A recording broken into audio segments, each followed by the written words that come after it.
taking Snapchat. So early morning Sunday, checked all my social media, got like 15 messages on Snapchat. Gosh, it's Sunday, start of a new daily vlog, and I am so pumped.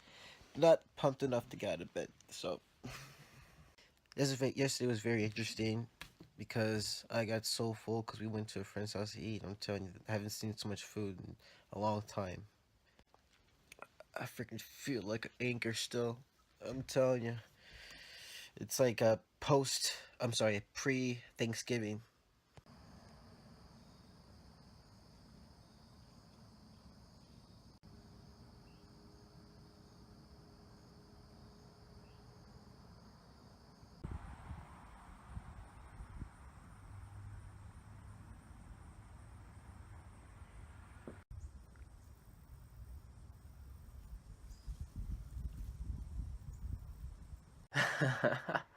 No, um, it was like, I think it was like in third grade. Um, Me and a few friends it was like one of those field trips to like the prairie to learn more about how the state was kind of created, etc. Like pioneers back in the day, whatever. So we were walking down one of these forest preserved trails, and the rest of the class was like far ahead, and we were just having a good time. We were talking about baseball and stuff like that, and that feeling that you get. And before we get to that point, it's literally in the middle of like two walls of trees, like forests, and both right and your left. So it's like you're dead in the middle of the forest, walking by. Um, the parking lot was not too far ahead. It went up a hill into the valley that we were in. Can't remember the place that we were at, but anyway, back on track. That feeling that you get when you feel that something's watching you. Um, I had that feeling, and that's like my sixth sense. It's very weird because every time I get that feeling, usually someone really is watching me, either a family member, friend, or someone has some hidden camera somewhere. I just have this natural tendency to know if I'm being watched or not. It's nerve wracking because in the lunchroom, I get lots of eyes, usually from girls. But that's besides the point. Anyway, but I just felt that I was being watched, and so I looked to my right and I looked to my left. There was no one around. Everyone else, the rest of the class was far ahead. You can barely see them, but you can definitely hear them because they were shouting, screaming, and stuff, having a good time. Me and my friends were still talking about baseball, and I was in the middle of my two friends, so they were kind of talking back and forth, and I was just kind of in the middle, overhearing the conversation. I kind of stopped in my track as they went a little bit forward. They looked behind them, saying, what was, what, why did I stop? I looked to my right. It looked like this big tree trunk that just stood up and it walked into the tree line. And then all you can see is like this figure behind this huge tree trunk. And I'm like, what was? And it's like maybe the distance between for me and the front door, so it's like really, really, really, really close. But you have lots of foliage and all the brush, etc. That's and then the midpoint between me and it, so you couldn't, it's hard to see, but you can definitely see there was an outline of something. It's like it was as if someone was in a monkey suit behind the tree trunk. The best I can, you know, ascertain. You can see the arms, sort of, at least part of the tri was kind of showing up. You can see part of the shoulder that was exposed, some of the midsection, but the feet was not exposed. Maybe a little bit was, but it was covered by the bushes on the ground. I stuck at my tracks and I told my friend, "Look over there." At that point, I knew what a Bigfoot was at the time. The first word that came out of my mouth was a bear. We all looked this time. They are a little bit slightly ahead of me. They looked. They didn't say anything. And I said, "Over there."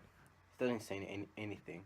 So this thing walked out from behind the tree, so you can see the whole thing, and it was staring dead at us.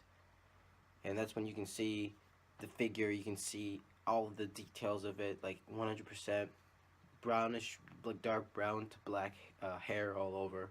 Um, it didn't have a neck. It looked like the hair just kind of curved with the shoulders. Um, you know, it was like it looked like a linebacker. Best I can describe it. Very, bulky. very hairy. You know, you can just see the quads and thighs were huge, and the legs, skinny legs, but they were pretty big ass calves. We were petrified. We were transfixed. I don't know if it was Devion or if it was Brandon, but one of them took a rock and just threw it over there.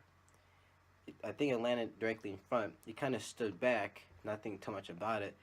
He kind of looked around like this, picked up a rock, hurled it back, and that missed us, but it went over us to the other side of the trail and the other forest behind us. And at that point, we were like, okay, what's going on here? We took off. We ran. We looked back. Thing was gone. Didn't even see us leave. It just disappeared. We ran. And we looked back. It was gone. And we told our teachers that on the bus on the way home. We told the teachers about it. I remember Miss Rizzo and Mr. Jewell was our teachers at the time to watch over us. Mr. Jewell was like an outdoorsman type of guy. He was like, if you guys watch Destination Truth, you know, he kind of looked like him, beard and everything, So, excuse me, safari fedora type thing, just like Indiana Jones, like that. He was just like that. And Miss Rizzo, obviously, she was my third grade teacher. She was pretty hot. But yeah, I'm telling you though, we told them that. They didn't believe us. Obviously, even though they said, well, maybe there's something to it, what you guys saw. But we were a bunch of little third grade people, students, whatever. And ever since then, I've just been obsessed to find more information about a creature of that magnitude. And it's been my life's ambition to discover one. That's why I'm so obsessed with it. Or at least not obsessed with it, but I've lived it. When I was younger, my parents don't believe me either. Brandon and Devion, the two friends that were with me at the time, they choose not to think about it because they know what they saw, but they don't talk about it. And every time I bring it up, they choose not to talk about it. So it's like, it's fine. So I never talked to those niggas since.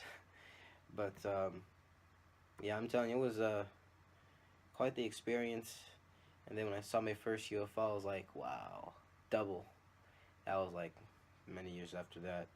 But yeah, that was perhaps the most frightening moment of my life, aside from about being hit by the belt and bringing that report card that had all the F's on it. I think that right there was the worst moment in which I have contracted fear, because this thing was so close to us. You could easily charge at us, and there's nothing we could have done about it, because I was chubby at the time. Neither one of them could run, because for some odd reason, though they were skinny as a twig, especially Brandon. So we were screwed either way if this thing attempted to charge. So I guess you could say I'm happy to be alive, right? But I it's one of those things. So what you guys do today? Just had a little small breakfast talk. Meeting with people? Yeah, meeting with people. Was it ethical? It was probably talking about the New World Order and how unethical the Rothschild family is, and how that we're coming close to world's end in history and time. Well, many people think it's baloney. Many people think it's baloney, but the truth of the matter is the government doesn't want you to know. They think that we're overpopulated.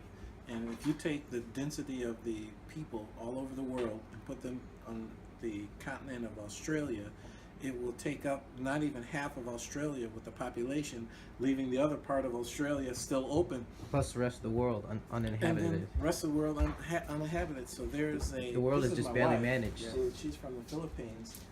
And so...